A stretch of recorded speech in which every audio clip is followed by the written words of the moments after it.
ইরানের সেই অস্ত্র যা দেখে কাঁপে আমেরিকা।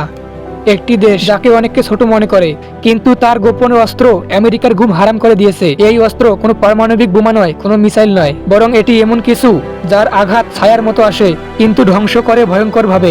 আপনি কি জানেন ইরানের সেই মারাত্মক অস্ত্র সম্পর্কে, যা আমেরিকার মতো সুপার পাওয়ার দেশকেও চিন্তাতে রেখেছে? চলুন আজকে জানবো ইরানের সেই ভয়ঙ্কর অস্ত্র সম্পর্কে। ইরান এবং আমেরিকার সম্পর্ক যেন চিরশত্রু। ইরানকে ঘিরে রয়েছে একাধিক নিষেধাজ্ঞা, চাপ আর সামরিক হুমকি, তবুও এই দেশটি মাথা নত করেনি।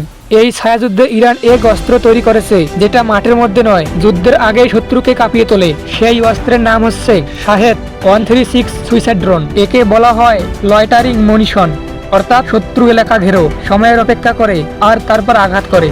এই ড্রোন দেখতে ছোট, শব্দ ধীরে, কিন্তু প্রভাব বিশাল। শাহেদ 136 মূলত একটি কামিকাজে ড্রোন, অর্থাৎ নিজেই বোমা বহন করে নিয়ে যায় টার্গেটের কাছে। এটি রাডারে সহজে ধরা পড়ে না, এটির দাম খুবই কম, তাই ইরান একটানা শত শত এটি ব্যবহার করে। এই ড্রোন শুধু ডাটা আনে না, এটি সরাসরি আঘাত করে এবং লক্ষ্যবস্তুকে ধ্বংস করে দেয়।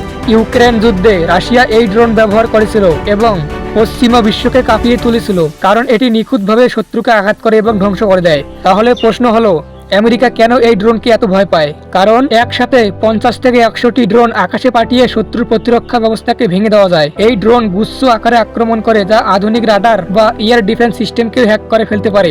বিশেষজ্ঞরা মনে করে ভবিষ্যতের যুদ্ধ হবে ড্রোন, সাইবার এবং এআই দিয়ে। আর ইরান এই যুদ্ধে নিজের অস্তিত্ব জানান দিচ্ছে। ইরানের এই অস্ত্রের যদি ব্যবহার বাড়ে, তবে আমেরিকা নয়, পূর্ব পশ্চিম উভয়ে বিপদের মুখে।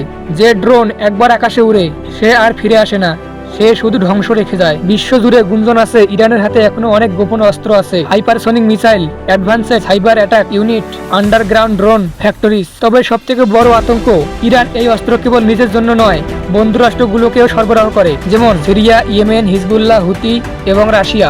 অর্থাৎ যুদ্ধ শুধু সীমান্তে নয়, ছড়িয়ে পড়ে যেতে পারে গোটা বিশ্বে। আপনি হয়তো ভাবছেন, এত ভয়াবহ জিনিস দিয়ে ইরান কি আসলেই যুদ্ধ চায়? না ভাই, ইরান যুদ্ধ চায় না, কিন্তু এই পৃথিবীতে শক্তির নামে এখন নেয়। যার হাতে ভয়ঙ্কর অস্ত্র আছে তার কণ্ঠ সবাই শোনে, এটাই বাস্তবতা। আর ইরান, সে শুধু দেখিয়ে দিয়েছে, তোমরা যদি স্পর্শ করো, আমরা কেবল জবাব দেবো না, ইতিহাস গড়ে ফেলবো। ভিডিওটি ভালো লাগলে লাইক দিন, কমেন্টে জানান আপনি কি মনে করেন ইরান কি সত্যি পরবর্তী বিশ্বযুদ্ধের ট্রিগার হতে পারে। সাবস্ক্রাইব করুন, কারণ সামনে আরো ভয়ানক ও সত্য ভিডিও আসতেছে।